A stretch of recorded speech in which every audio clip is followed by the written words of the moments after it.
¿Cómo entienden ustedes, dentro de lo que fueron los acuerdos de Barbados, el referido a la protección de los activos y en particular de Citgo, que fue suscrito por el lado oficial por Jorge Rodríguez y por el lado de la plataforma unitaria por Gerardo Blay? Desde mi punto de vista, sin conocerlo, digamos, la parte profunda de estas negociaciones, lo que yo puedo apreciar como venezolano y como presidente de esta junta, es que el tratamiento que se le pretende dar a Citgo es el tratamiento correcto, que nosotros por mucho tiempo hemos venido diciendo. Siempre hemos venido diciendo que estamos defendiendo a Citgo porque Citgo es un activo de todos los venezolanos. Y yo creo que el tratamiento dentro de la plataforma, al incluir a Citgo, desde mi interpretación, está relacionada con que esto es un asunto de Estado, porque trasciende otro tipo de decisión. Y yo creo que hay algunas personas, algunos opinadores, algunos interesados que pretenden que si van a este lado, van al otro lado. Yo lo he dicho reiteradamente y lo tengo que volver a decir. Citgo se tiene que defender porque es una empresa de todos los venezolanos y es realmente importante, mucho más que en el hoy, para lo que pueda venir mañana. Y yo creo que eso es algo que tenemos que tener conciencia, porque es nuestra palanca más importante para poder recuperar la industria venezolana de los hidrocarburos. Y esa es la razón. Así que yo lo interpreto como una decisión correcta que tiene interés de ambas partes y que es de interés de todos los venezolanos. En ese mismo acuerdo, el numeral 4 habla de que las partes deben hacer todo el esfuerzo. Y en su momento se dijo de que, bueno, que implicaba como una nueva fase en las negociaciones entre la administración de Maduro y la plataforma sobre el tema Citgo. En particular, te pregunto, por el lado de la plataforma unitaria, ¿hubo contactos contigo como presidente de la Junta de Administración ad hoc o con las autoridades de Citgo, digamos, tratando de resolver el problema de llevar a un acuerdo con el tema de los acreedores? Puedo responder de manera directa. Yo tuve una conversación con miembros de la plataforma para ponerlos al día, para darle toda la situación. Eso ocurrió hace un tiempo atrás. Como era lo lógico, a nombre de la Junta Administradora ad hoc de PDVSA, actualizamos la información, digamos, referimos todas las conversaciones que se han tenido en estos términos con algunos representantes del gobierno de los Estados Unidos, y bueno, y hemos seguido haciendo después de eso nuestro trabajo. Lo que haya hecho la plataforma, de verdad no tengo la información. Mantenemos una información constante y una estrecha relación con el Consejo de Administración y Protección de Activos y con la Junta Directiva de la Asamblea Nacional, con quien también nos hemos reunido.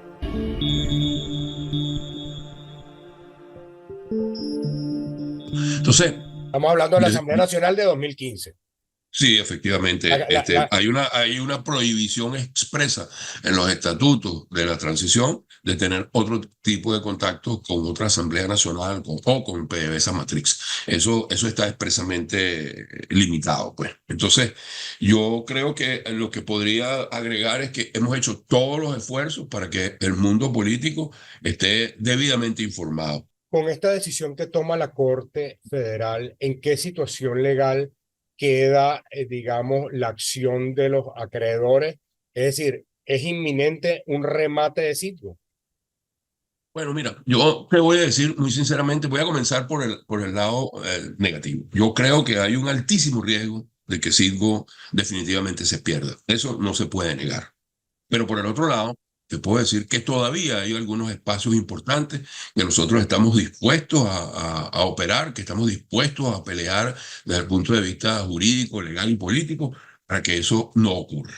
Entonces, dicho esto, yo tengo que decir lo siguiente. Lo hemos dicho muchas veces, pero tengo que precisar porque si no, no vamos a ir por el camino correcto. Todas las demandas que tenemos hoy en día, todas, absolutamente todas, excepto la de Cristalex, se introdujeron en Delaware en el tiempo del gobierno interino. Pero ninguna, absolutamente ninguna de ellas tiene que ver con acciones o actuaciones del gobierno interino. Todas ellas son demandas que provienen de las gestiones durante Hugo Chávez, las gestiones durante Nicolás Maduro, y para nada se le puede endilgar ese tipo de cuestiones al gobierno interino. Y lo digo de la manera más responsable. En 2018, el juez Stark, es decir, antes del gobierno interino, que es el juez Leonard Stark de Delaware, dijo que aceptaba la demostración de alter ego porque el gobierno Maduro evidentemente tenía un alter ego sobre PDVSA y por lo tanto la demanda que introdujo Crystal X. Para explicar, entendiendo por alter ego, intromisión del gobierno en las decisiones de la empresa.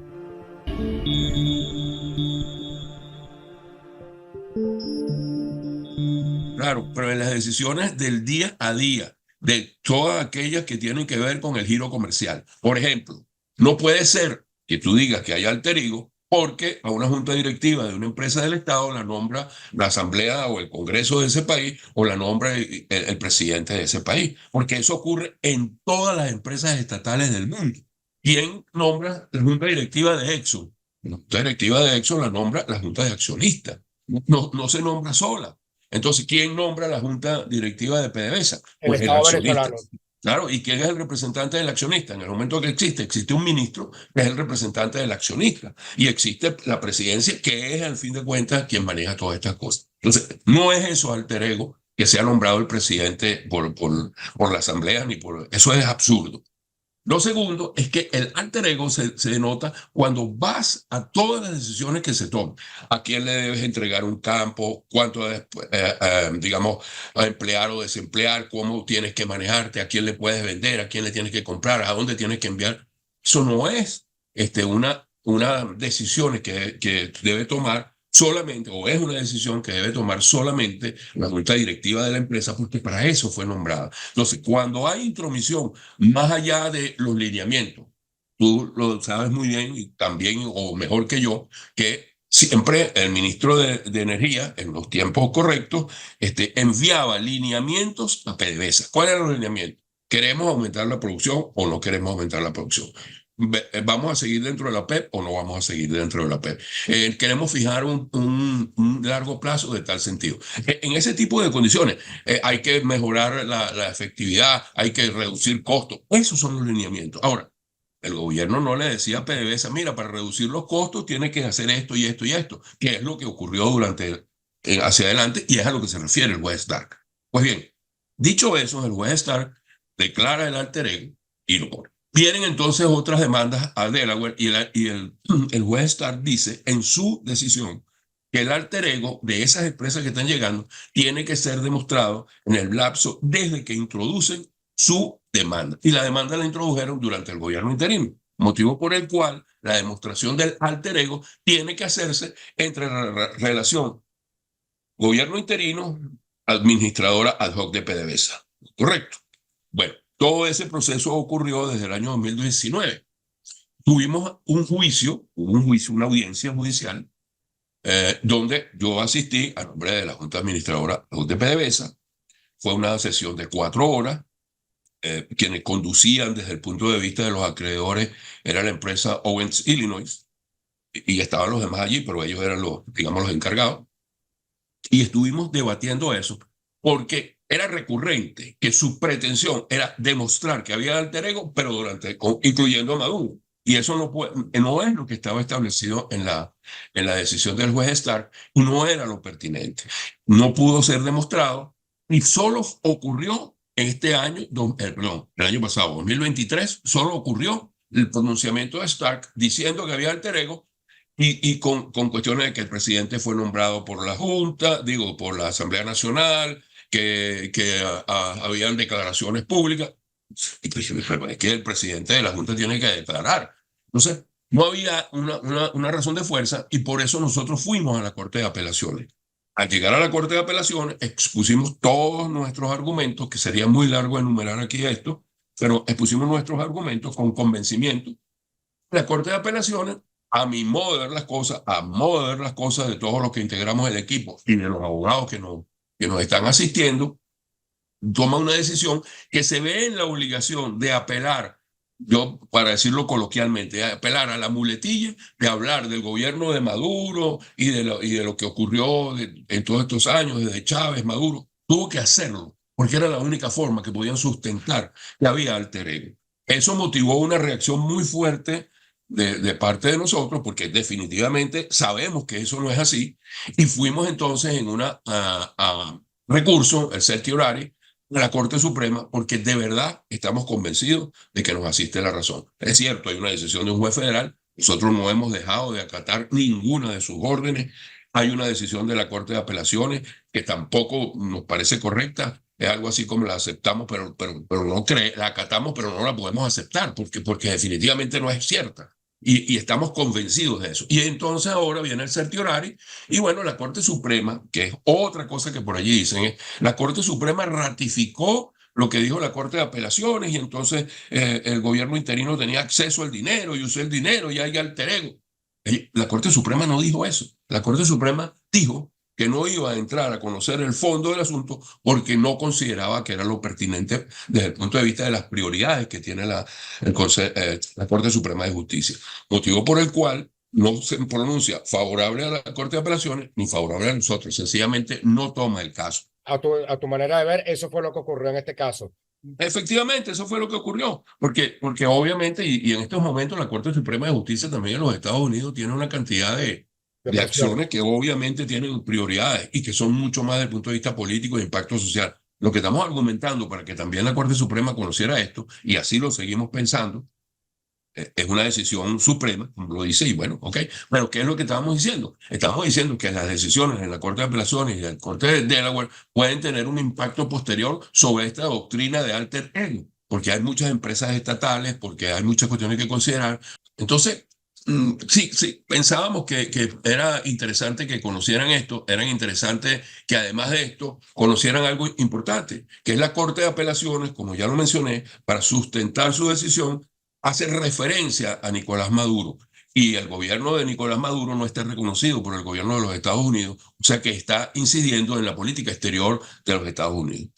Justamente a propósito de eso que comentas, el numeral 3 del comunicado, en el que ustedes emitieron como Junta de Administración ad hoc de PDVSA, dice, la reciente decisión de la Corte Suprema no emite un juicio sobre la sentencia de la Corte del Tercer Circuito, pero después viene un literal, el A, que dice, al emitir su opinión sobre la doctrina del alter ego, las Cortes en Delaware han realizado un análisis que otorga reconocimientos de actos a Estado a conductas del régimen usurpador de Nicolás Maduro, no reconocido por los Estados Unidos, que es lo que acabas de señalar en este sentido.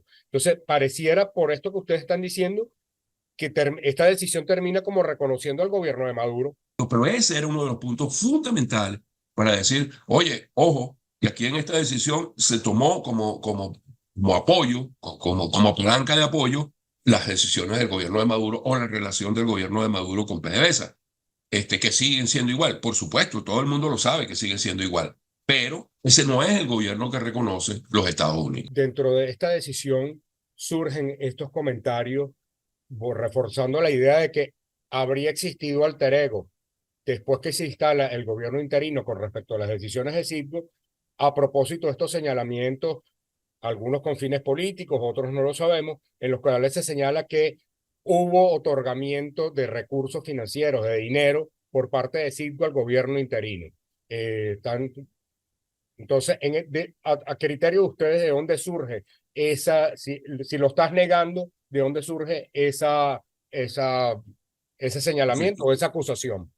Mira, primero que nada, tengo que decirte, Andrés, que no hay forma ni manera de mover un centavo desde Citgo Holding, desde PDVSA Holding, hasta PDVSA, porque está expresamente prohibido en el Estatuto de la Transición, está absolutamente prohibido. Eso porque tendrías que interpretarlo por la vía de dividendo, y no es eso posible. Segundo, que para que eso ocurriese, aun cuando se estuviese violando eso, que es un supuesto negado, tiene que ser del conocimiento de OFAC, que es la oficina del Departamento del Tesoro, que se encarga de todos estos movimientos de dinero. Eso tampoco ocurrió nunca. Lo que ocurrió, y es allí donde viene digamos, la interpretación, Hubo un momento que la Procuraduría General de la República, al comienzo de todo este proceso, 2019, se requieren unos fondos para pagarle a los abogados una demanda para representar a la República. Demanda que si no se hubiesen atendido con los abogados, hubiesen ocasionado posiblemente la pérdida temprana del activo. ¿Qué ocurrió? Se recurre a la figura del préstamo y PDVSA Hoc hace un acuerdo y paga por cuenta de la Procuraduría a esos abogados. Por una vez, situación excepcional que no se compagina con aquello del alter ego del día a día ni de la intervención del giro comercial. Era una necesidad imperiosa porque estaba en riesgo justamente lo que tenemos que provocar, que defender, que son los activos de la República. Entonces, allí se hizo sobre la figura de un préstamo a través de un third party agreement, o sea, pagamos a nombre de un acuerdo, se pagaron a su abogado y ese es un préstamo, una deuda que tiene la Procuraduría con Petróleo de Venezuela. Pero no es porque eso ocurre de una manera constante, no es porque eso ocurre en el día a día, no es porque se transfirieron recursos, se pagaron abogados para defender los activos de la República. Y nosotros consideramos, quienes estaban allí en ese momento consideraron, y yo lo respaldo, que eso era lo correcto porque de otra manera no hubiésemos podido seguir adelante. De los 25.000 millones que están allí introducidos, más del 85% corresponden a demandas contra la República, que también es un contranatura que se pretenda que una empresa como Citgo pague esa factura, esas deudas a esos acreedores que son de la República. Yo creo que podemos comprender, estamos en la posición de comprender que los acreedores que son directos de PDVSA, ¿qué quiere decir directos de PDVSA? Que fueron, que dejaron, hay deuda, hay acciones de PDVSA que no cumplió. Pueden decir, bueno, yo voy contra PDVSA porque tengo la relación directa y por lo tanto nos veríamos en la obligación de pagarlo. Eso lo podemos entender, lo podemos discutir, lo podemos conversar y podemos acordar. Lo que es contra natura, inaudito, y es una de las cosas que hemos señalado una y otra vez a este proceso, es que va a ocurrir lo siguiente, Andrés. Cuando lleguemos al momento de si es el camino es el que definitivamente se traza y pareciera que va por allí y por eso es que hay un alto riesgo, sucede que ese proceso va a permitir que muy pocos cobren mucho y que muchos no cobren nada. Entonces no se resolvió el asunto, se liquidó una empresa, le pagaste a los 3 o 4 que el juez Stark decidió que era la lista inicial y ya se acabó. ¿Qué va a pasar con los demás acreedores? Van a seguir siendo acreedores, van a seguir buscando caminos porque no se resuelve. ¿Hay opciones para resolverlo? Yo sí creo que hay opciones para resolverlo. Porque, por ejemplo, asumir los pagos directos de los deudores, de los acreedores de PDVSA, estaríamos dispuestos a ir por ese camino y creo que la exitosísima gestión que ha habido en Citgo nos permitiría acometer, nos permitiría resolver eso. Citgo es una empresa que vale 12.000 millones de dólares hoy en día. ¿Cómo vamos a pagar 25.000 millones de dólares? Tú haces una subasta, este remate, y definitivamente no va a haber, bueno, me perdonan lo coloquial, no hay cama para tanta gente. O sea, no hay forma ni manera de que eso ocurra.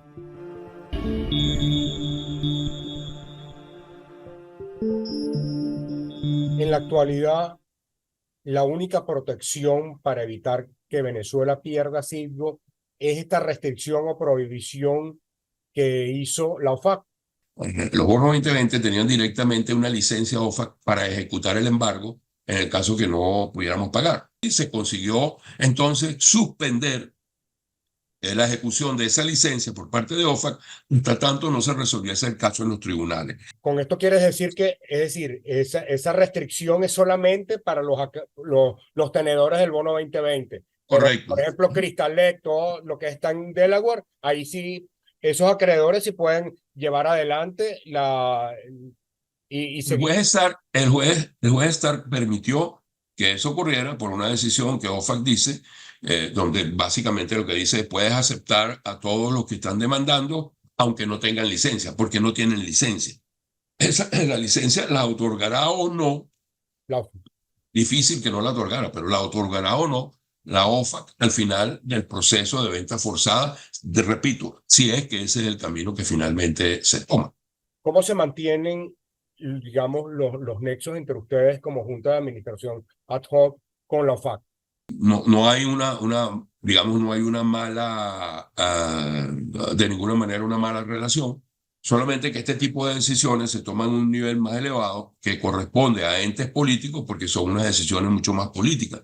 Recuerda, o sea, obviamente las decisiones, todas estas decisiones tienen un tangencial político, yo no tengo ninguna duda, ni le tengo miedo a eso, yo lo he asumido, lo voy a seguir asumiendo, pero yo no quiero ir más allá de lo que debo ir porque yo estoy aquí representando desde el punto de vista profesional, desde el punto de vista institucional, a una empresa y no me excedo de eso. Pero estas decisiones de OFAC o del Departamento de Estado o de la Casa Blanca o del gobierno de los Estados Unidos en general corresponden mucho más al trámite que hace la Asamblea Nacional, que sea el gobierno interino o que pueda hacer en este caso la plataforma, dado que el acuerdo ya incluyó a Citgo.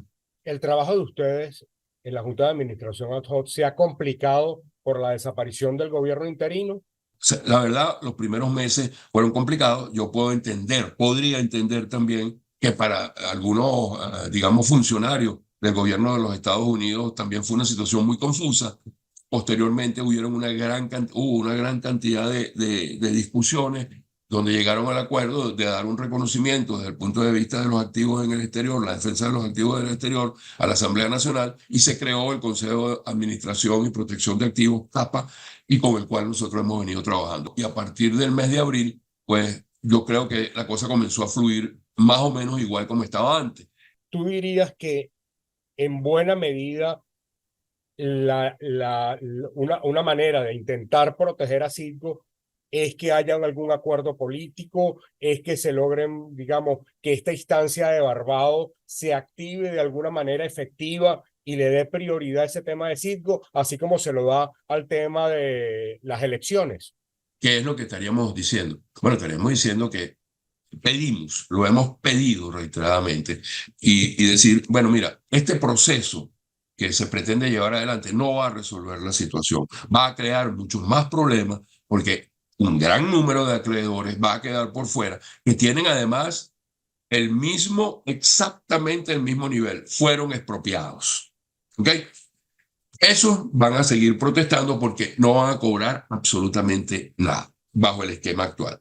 Lo que nosotros estaríamos pidiendo, y lo hemos pedido ya, es, O sea, vamos a darle con esto lo que está diciendo es un remate de activo de Citgo agrava el problema.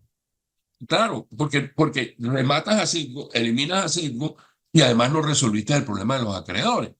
Entonces, lo que hemos pedido es, bueno, vamos a suspender. Yo no estoy diciendo eliminar, yo no desconozco para nada. De hecho, el juez Stark lo sabe perfectamente bien. Citgo ha sido absolutamente cumplida en todo lo que se le ha pedido de información para este proceso. No hay ningún reclamo, porque como te dije anteriormente, podemos tener una diferencia en los criterios, pero sabemos que es una decisión de un juez federal que hay que cumplir. Eso para que quede claro.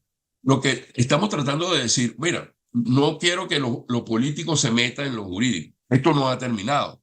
Hay muchas todavía opciones. Tenemos una apelación al final del proceso porque la Corte del Tercer Circuito no se pronunció sobre la diferencia entre la forma de ver las cosas en Delaware y la forma de ver las cosas en el aspecto federal y otros asuntos jurídicos que están allí y que la propia Corte dijo, eso no lo vamos a decir ahora lo decidimos al final del proceso. Entonces, dado que eso todavía no está resuelto, podemos decir, mira, vamos a suspender esto, vamos a dar un lapso, vamos a sentarnos y vamos a buscar una mejor solución. O sea, si definitivamente la decisión jurídica, digamos, del juez es la que impera y hay que llevar a cabo ese proceso, bueno, entonces hagamos otra cosa. Permite que sea Citgo la que se venda a sí misma. ¿Entiendes? Porque entonces podríamos obtener quizás no 12.000 millones de dólares, pero sí quizás 10.000 o 9.500 o algo así millones de dólares y pagaríamos más acreedores. Lo segundo es que lo que nos parecería lo más propio es que dijeran, bueno, pague Citgo todas las deudas de PDVSA y hagamos una reestructuración de la deuda pública de la República, que es como se hace con los estados soberanos, y hay ayuda del Fondo Monetario, del Banco Mundial, se refinancian, se condonan, se cambian intereses. Eso resolvería un problema. Esto no va a resolver un problema, va a liquidar a Citgo y le va a quitar a Venezuela una gran opción de recuperación. Entonces, ahí es donde nos hemos mantenido. Y yo creo que todavía es posible que exista un acuerdo político. Yo no participo en ese tipo de discusiones y de reuniones, no es lo pertinente, pero si a mí me pregunta como me lo estás preguntando tú, yo expreso mi opinión.